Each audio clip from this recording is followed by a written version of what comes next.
तो Cupid chocolate season 2 episode 5 की शुरुआत होती है शहर से, जहां काफ़ी सारे लोग इधर से उधर भाग रहे हैं, किसी मतलब एक बंदे को ढूंढ रहे हैं उसको पेलने के लिए। और वो और किसी को नहीं बल्कि जियांग को ढूंढ रहे रहते हैं। और जियांग उस सबसे बचने के लिए झाड़ियों के पीछे छुपा हुआ है और उसकी फट के चौसठ हो रही है कि अरे बाप रे, अगर मैं अभी बाहर गया तो ये लोग बिना तेल लगाए मेरी ले लेंगे। और वो सारे लोग जियांग के पीछे इसलिए पड़े हैं क्योंकि पिछले एपिसोड के एंड में हमने देखा था जो सैंडी है उसने जियांग को किस किया था सरेआम सबके सामने, जो देखने के बाद सैंडी के फैन जियांग के पीछे पड़ गए थे। अरे यार, वो किसी को भी करे, तुम्हें उससे क्या हो रहा है, तुम लोग खाली फैंस हो, फैंस रहो। जियांग थोड़ी ना जबरदस्ती उनको किस करने गया था, वो सामने से आके किस की थी, तो तुम लोग को इतनी तकलीफ क्यों हो रही है। और जियांग उस सभी सैंडी के फैन से बचने के लिए अपने घर पे भी गया था, लेकिन घर पे उसके शावली थी और शावली भी उस पर जबरदस्ती और गुस्सा कर रही है कि बाप रे, उसने तुझे किस किया, तूने किस करवाने दिया उससे, तुझे छोड़ूंगी नहीं। और फिर वो घर से भी भाग आया तो बाहर फिर रिपोर्टर्स उसके पीछे पड़ गए। मतलब जहां जा रहा है वहां कोई ना कोई इसके पीछे आ रहा है उसको पेलने के लिए। बस कल रात से मतलब वो शहर में इधर से उधर भाग रहा है, इधर से उधर छुप रहा है। और यहाँ पे जाओ झाड़ियों के पास उसकी जो टीचर रहती है वो जारी रहती है और अपने टीचर को देख के खुश हो जाता है, चलो मैं इससे मदद मांगता हूँ। और अपनी टीचर को बुलाता है और कहता है कि प्लीज़ मेरी मदद करो, ये सारे लोग मुझे ना गलती से सैंडी का बॉयफ्रेंड समझ लिया और मेरे को मारने के लिए मेरे पीछे दौड़ रहे हैं। तो उसकी जो टीचर है वो भी जियांग की लेने लगती है, अरे यार तुम तो सैंडी का बॉयफ्रेंड है ना, रुको मैं अभी बुलाती हूँ। तो जियांग बोलता है अरे प्लीज़ मैडम, प्लीज़ मेरे ऐसा इस बच्चे के साथ अन्याय मत कीजिए, प्लीज़ मेरी मदद कर दीजिए, अगर आप करेंगे तो मैं 3 महीने तक आपका नौकर बन जाऊँगा। तो ये सुनकर उसकी टीचर बोलती है अच्छा ठीक है मैं करती हूँ। और इसके बाद सीन शिफ्ट होता है एक कैफे में, जहाँ जियांग की टीचर जियांग को लेके आती है और उस कैफे के मतलब मैनेजर से उसकी टीचर बोलती है कि मैं आज एक ट्रिप पे जा रही हूँ, लेकिन मेरा एक स्टूडेंट है उसको मतलब लोग गलती से सैंडी का बॉयफ्रेंड समझ लिए हैं और उसके पीछे पड़ गए हैं उसको मारने के लिए, उसको पेलने के लिए। तो मैं चाहती हूँ कि तुम मतलब एक दिन के लिए लगभग जब तक कि मामला सॉल्व ना हो जाए, जब तक आप मेरे स्टूडेंट को यहाँ रहने दीजिए। तो मैनेजर बोलता है अरे जो हुक्म, मैं जरूर उसको रहने दूंगा, या कोई प्रॉब्लम नहीं होगा, आराम से यहाँ रहेगा। तो जियांग भी सुन के मतलब खुश हो जाता है कि चलो भाई छुटकारा मिला। और वहाँ पे मतलब उसको नींद आने लगता है तो सोफा पड़ा दिखता है उसको, तो सोफे पे जाके वो लेट जाता है। और लेटने को थोड़ी देर बाद जियांग को एहसास होता है कि अरे यार सोफे पे तो कोई और बैठा था, मैं जबरदस्ती जाके लेट गया। तो वो उठता है और उस आदमी से मतलब सॉरी बोलता है कि माफ़ कर दो मैंने आपको देखा नहीं, मतलब एक आदमी तो बाजू में बैठा। तो आदमी बोलता है अरे कोई बात नहीं, कोई प्रॉब्लम नहीं, तुम थोड़े थके थे इसलिए मैंने सोचा कि चलो सोचने दो इसको। और तुम्हें जो लेके आए थे जो औरत वो भी यहाँ से गायब हो चुकी है, तो तुम उसके बारे में क्या करोगे। तो जियांग भी सोचता है अरे यार ये तो मुझे लेके आई, इसी छोड़ के चली गई, कुछ बताते थोड़ा और मदद करती। और उसके बाद वो आदमी जियांग से पूछता है कि तुम काफ़ी थके हुए लग रहे हो, आखिर तुम्हारे साथ हुआ क्या। तो जियांग बोलता है अरे यार मैं कल रात से थोड़ा सा प्रॉब्लम में आ गया, लोग मुझे सैंडी का बॉयफ्रेंड समझ के मुझे मारने के लिए मेरे पीछे दौड़ रहे हैं और कल रात से मैं इधर उधर खाली घूम रहा हूँ, सही से मैं सो भी नहीं पाया हूँ जिस कारण थका हूँ। तो वो आदमी बोलता है चलो कोई बात नहीं, मैं तुम्हें ट्रीट देता हूँ, मैं तुम्हें कॉफ़ी पिलाता हूँ। और वो कॉफ़ी मंगाता है और मतलब ऐसे पीने लगते हैं दोनों।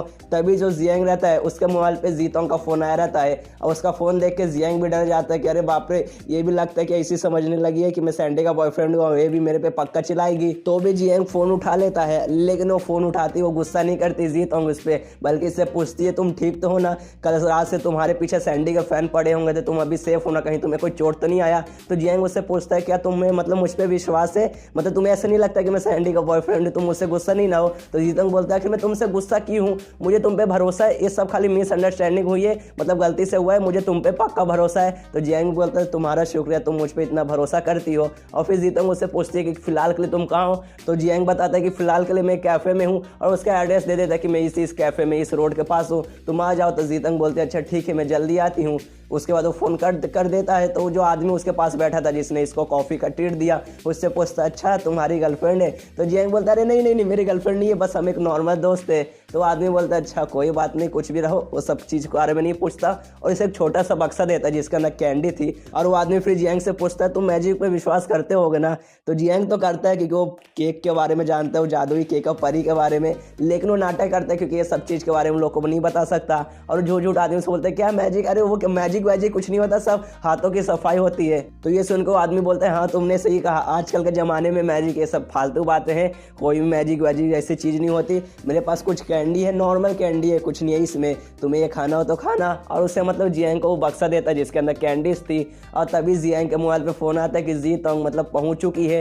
तो उसको लेने जाता है वो उठ के, और जैसे ही जीतोंग को वापस कैफ़े में लेके आता है वो देखता है कि जो आदमी था वो गायब हो चुका है, प्लस उसने जो बक्सा दिया था कैंडी वाला बक्सा वो वहीं पर है। तो उसको मतलब थोड़ा सा अजीब लगता है, इसलिए वो बक्सा जीतोंग को नहीं दिखाता और चुपके से उसे रख लेता है कि बाद में देखेगा आखिर इसमें वाकई में है क्या। तभी जो परी रहती है वो भी जियांग के लिए सामान लेके आई रहती रहती है, लेकिन वो देखती है कि जियांग तो जीतोंग के साथ है और काफ़ी खुश है, इसलिए वो वहाँ से चल जाती है और मतलब नदी किनारे बैठ कर मतलब गुस्सा करने लगती है जियांग पर कि मैं तुम्हारे बारे में इतना टेंशन ले रही थी, मैं तुम्हारे लिए तुम्हारा सामान भी लेके आई थी, तुम्हारा बैग लेके आई थी, लेकिन तुम तो कहीं और भी मतलब काफ़ी खुश लग रहे हो, काफ़ी मज़े कर रहे हो, करो, मुझे तुमसे कोई फ़र्क नहीं पड़ता। तभी वहाँ पे एक आदमी पहुँचता है और वो मतलब परी को पहचान लेता है, कहता है अरे तुम तो मई टाटा हो ना, तुम यहाँ क्या कर रही हो। और वो और कोई आदमी नहीं था बल्कि वही आदमी था जो अभी जियांग के पास था, जिसने जियांग को कैंडी दिया, उसे जो कॉफ़ी पिलाया था। और वो और कोई नहीं बल्कि जो पिछले एपिसोड में हमने एक बंदे के बारे में जाना था कि एक फैक्ट्री का डायरेक्टर है जिसने मतलब वो क्यूपिड चॉकलेट बनाया था, वो जादुई चॉकलेट। और उसे देखते ही जो परी रहती है एकदम डर जाती है और कहती है अरे आप यहाँ क्या कर रहे हो। तो बोलता है कि कुछ नहीं, बस मैं यहाँ कुछ लेने आया था। तो परी मतलब खुश हो जाती है, चलो कुछ लेने ही आए थे, इससे ज़्यादा कुछ नहीं। तभी वो मतलब डायरेक्टर कहता है, वो आदमी कहता है कि मैंने सुना है कि तुम्हारे साथ कुछ हुआ है, काफ़ी इंटरेस्टिंग चीज़ें हुई है, स्पेशली वो लड़के जियांग के साथ। तो ये सुनने के बाद परी डर जाती है और समझाने लगती है, पूरा मतलब अपना कहानी बताती है कि ऐसा ऐसा हुआ है, प्लीज़ मुझे माफ़ कर दीजिए, इसके बाद से मतलब मेरे से कोई गलती नहीं होगा। तो ये सुनने के बाद डायरेक्टर बोलता है अरे यार तो इसमें मुझसे क्यों माफ़ी मांग रही हो, मैं इसमें कुछ नहीं कर सकता, मैं तो बस नॉर्मल केक बनाने वाला हूँ। तो ये सुन के परी मतलब खुश हो जाती है, लेकिन तभी डायरेक्टर कहता है कि लेकिन जो तुमने की थी ना वो एक मतलब क्राइम ही है। पहली बार तुम इंसानों के सामने आई, इंसानों को चॉकलेट खिलाई, क्योंकि इनको इंसानों के सामने आना अलाउड नहीं है, लेकिन ये तो जियांग के साथ मतलब खूब मस्ती करती है, मजाक करती है। तो ये डायरेक्टर बोलता है इसकी सज़ा तो मिलेगी, तो तुम सज़ा लेने के लिए तैयार हो। तो मतलब परी डर जाती है कि नहीं नहीं मुझे सज़ा नहीं चाहिए। परी की बहुत फट जाती है और बहुत मतलब क्यूट से छोटे से बच्चे जैसा मुंह बना के मतलब डायरेक्टर से रिक्वेस्ट करने लगती है कि प्लीज़ मदद कीजिए मेरी, ईश्वर बचा लीजिए, अगले बार से ऐसा कुछ नहीं होगा। और उसकी पावर भी कम हो रही है, क्योंकि हमने पिछले एपिसोड्स में देखे हैं कि जब से इंसानों के साथ रहने आगे उनकी मदद कर रही है, जब से धीरे धीरे उसकी पावर भी खत्म हो रही है। और उसकी मेन समस्या यही है कि उसकी प्रॉब्लम अति खत्म ना हो जाए, इसलिए वो डायरेक्टर से रिक्वेस्ट करिए कि प्लीज़ मेरी मदद कीजिए, आज के बाद मैं ये सब नहीं करूँगी। तो डायरेक्टर भी बोलता है अच्छा ठीक है कोई बात नहीं, मैं तुम्हारी मदद करता हूँ। और उसे उसी नदी पर ले जाता है और अपना कोई मैजिक परफॉर्म करता है, और ज़्यादा कुछ नहीं बल्कि 2 मिनट के अंदर पूरा मैजिक हो जाता है। और वो मैजिक होने के बाद डायरेक्टर परी से बोलते हैं लो अब तुम्हारा मैजिक मतलब कंट्रोल हो गया, तुम अपना मैजिक अब अच्छे से कंट्रोल कर पाओगी, लेकिन तुम्हें इंसानों के साथ अब बातचीत नहीं करना पड़ेगा, तुम जैसे पहले थी वैसे तुम्हें जाना पड़ेगा। लेकिन अगर तुम वापस इंसानों के साथ बातचीत करने गई, उनके क्लोज आई, तुम्हारा मैजिक पहले जैसा हो जाएगा, फिर से तुम इसे कंट्रोल नहीं कर पाओगी। और तुम्हारे जगह पे तुम्हारे लिए वो लड़का अभी भी इंतजार कर रहा है, और वो जियांग के बारे में नहीं किसी और लड़के के बारे में बात कर रही है। जो सुनने के बाद परी बोलते हैं अरे यार उसको हार मान लेनी चाहिए, मैं उसको भाव नहीं देने वाली हूँ। और उसके बाद सीन शिफ्ट होता है सावली पे, जो कि मतलब टीवी में देख रही है कि एक लड़की मेरे जियांग के पीछे पड़ी है, और वहाँ से सोचती है कि जितनी भी लड़कियां हैं जो कि मेरे जियांग के पीछे पड़ी है वो सबको मैं जान से मार डालूंगी, उसके बाद जो जियांग है उसकी मैं टांगे तोड़ दूंगी ताकि वो मेरे से दूर ना भाग पाए, फिर हम लोग पहाड़ पे आराम से अपनी पूरी जिंदगी बिताएंगे। तभी पीछे सावली की मॉम आती है और शायली को मार कर बेहोश कर देती है और कहती है जब देखो जियांग जियांग जियांग करते रहती है। और अपने जितने भी बॉडीगार्ड है उनको बुलाती है और अपने बॉडीगार्ड से कहती है कि मेरी बेटी को उठा के जाके गाड़ी में रख दो, हम आज ही अमेरिका के लिए नहीं कर रहे। और खुद से गुस्से में कहती है कि मेरी बेटी की शादी उस हरामी के बेटे से बिल्कुल भी नहीं होगा। मतलब शावली की माँ और जियांग के बाप के पीछे पक्का कुछ ना कुछ लफड़ा हुआ है, और वो लफड़ा क्या है वो शायद हमें आगे के एपिसोड्स में पता चलेगा। उसके बाद सीन शिफ्ट होता है टीवी पे, जहाँ मतलब न्यूज़ आ रहा है, जहाँ रिपोर्टर्स वगैरह सैंडी से पूछ रहे हैं कि जिस लड़के को आपने किस किया था कहीं वो आपका बॉयफ्रेंड है। तो सैंडी बोलती है बॉयफ्रेंड नहीं नहीं, वो मेरा बॉयफ्रेंड नहीं है, वो बस मेरा एक फ़ैन था, और फ़ैन की इच्छा पूरा करने के लिए बस मैंने उससे मतलब छोटा सा किस किया था, वो भी होठ या गाल पे नहीं कान पे ही मैंने किया था, इसलिए इतना सीरियस मत हो। और ये सारी बातें जियांग भी कैफे में बैठ के सुन रहा है और कहता है कि यार भी इस लड़की ने बिल्कुल भी सही नहीं किया, इसने बहुत बुरा मेरे साथ किया है। तभी जीतोंग कहती है कि अब तो तुम्हें खुश हो जाना चाहिए, क्योंकि अब बात क्लियर हो चुका है, सैंडी ने सबसे बोल दिया कि तुम उसके बॉयफ्रेंड नहीं हो, यानी अब लोग तुम्हें परेशान नहीं करेंगे। और ये सुन के जियांग भी खुश हो जाता है कि हाँ तुमने सही कहा, कल रात से उसके फ़ैन मेरे पीछे पड़े थे, मैं पूरा रास्ते में इधर से उधर भाग रहा था, मैं कल रात सही से सो भी नहीं पाया, लेकिन अब सारी बात मतलब क्लियर हो चुकी है, अब मतलब लोग मेरे पीछे नहीं पड़ेंगे और अब मैं घर पर जा सकता हूँ। तो जीतोंग बोलती है अच्छा ठीक है, जो भी बिल हुआ वो मैं पे कर दूंगी, तुम घर पर जाके आराम से आराम करो। तो जियांग बोलता है अरे तुम क्यों दोगी, मैं पैसे देता हूँ। और वो पैसे निकालने लगता है, तभी सोचता है कि अरे बाप रे जीतोंग तो अभी अभी मुझसे मिलने आई है और मैं इसी तरीके से मतलब घर पे चल जाऊंगा उसको छोड़ के, उसको अच्छा नहीं लगेगा, इसलिए मैं थोड़ी देर के लिए और रुक जाता हूँ। तो जीतोंग जियांग को देखती है अरे यार ये खड़ा होकर सोचने क्यों लगा, और मतलब उससे बोलती है जीतोंग तुम ठीक तो हो। तो जियांग बोलता है कि हाँ हाँ मैं ठीक हूँ, चलो मैं थोड़ी देर बाद घर पे जाता हूँ, अभी थोड़ी देर के लिए मैं यहीं पे बैठा रहता हूँ। तो जीतोंग भी बोलते हैं अच्छा ठीक है। और तभी जियांग के मोबाइल पे किसी का मैसेज आया रहता है, जो देखने के बाद जियांग एकदम हैरान हो जाता है और थोड़ा मतलब घबरा जाता है और मदद मांगने लगता है जीतोंग से कि मुझे तुम्हारी मदद चाहिए, क्या तुम मेरे लिए पजामास पहनोगी। और पजामास मतलब गाइस जो इनर वेयर रहते हैं लड़कियों के, वो पहनने को कहता है, जो आपको सुनने के बाद कोई भी लड़की शर्मा जाएगी और ये भी शर्मा जाती है। जीतोंग जियांग को थप्पड़ मार देती है। उसके बाद सीन शिफ्ट होता है मॉल में और हमें पता चलता है कि जियांग की एक कज़न है जो कि कुछ दिनों के लिए उसके घर पे आ रही है रहने के लिए, और वो उसके लिए कपड़े लेना चाहता था, पजामास वगैरह, इसलिए उसने मदद मांगा था जीतोंग से कि प्लीज़ तुम पहन के मतलब चूज़ करो क्या सही रहेगा। और इसने बेचारी को मतलब थप्पड़ मार दिया,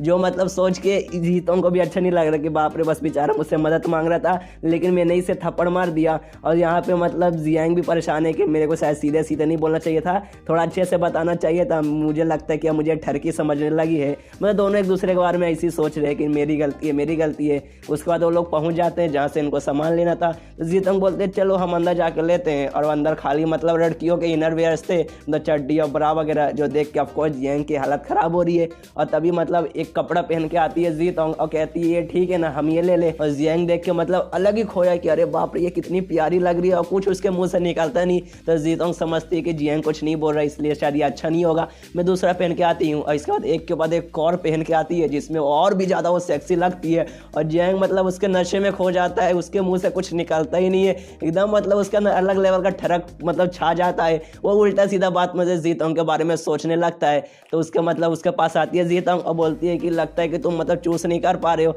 कोई बात नहीं, मुझे भी दिक्कत होता है जब मैं शॉपिंग करने आती हूँ, अगर हम चूस नहीं कर पा रहे तो एक काम करते हैं हम सब के सब ले लेते हैं।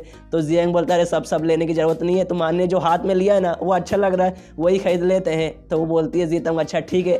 तभी मतलब चेंजिंग रूम से एक लड़का लड़की की आवाज़ सुनाई देती है, अरे तुम क्या कर रहे हो, नहीं मत करो। और मतलब एक अंदर कपल थी जिसकी जो लड़की थी वो बाप रे यार क्या आदमी जैसी दिख रही है, जो देखने के बाद ये दोनों हैरान कि अरे बाप रे ये आदमी है या फिर औरत। और वो दोनों कपल इन दोनों की तरफ देख के बोलते हैं यार तुम्हें शर्म नहीं आ रही, कैसे दूसरों की लड़कियों पे देखते हो, चुपचाप अपना काम करो।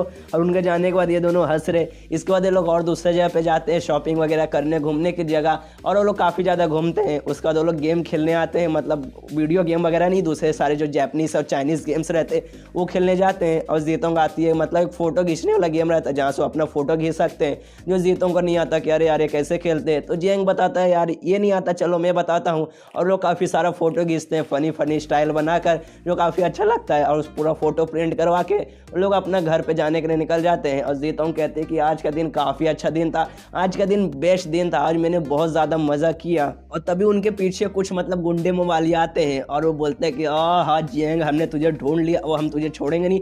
और जियांग देखता है कि इन गुंडों में तो वही लड़की है जिसने तेंजुआन के कपड़े फाड़े थे। मतलब इस पिछले सीजन में हमने देखा था एक एपिसोड में एक कंपटीशन हो रहा था, मतलब ड्रेस पहनने का था, मतलब उसमें 3 घमंडी लड़कियां थी जिन्होंने तेंजुआन के जानबूझकर ड्रेस फाड़ दिया था ताकि वो पहन के भाग न ले पाए, वो हार जाए। लेकिन जियांग ने उसको बचा लिया था, एक दूसरा कपड़ा ला के दिया था, परी की मैजिक से मतलब काफ़ी सब सही हो गया था।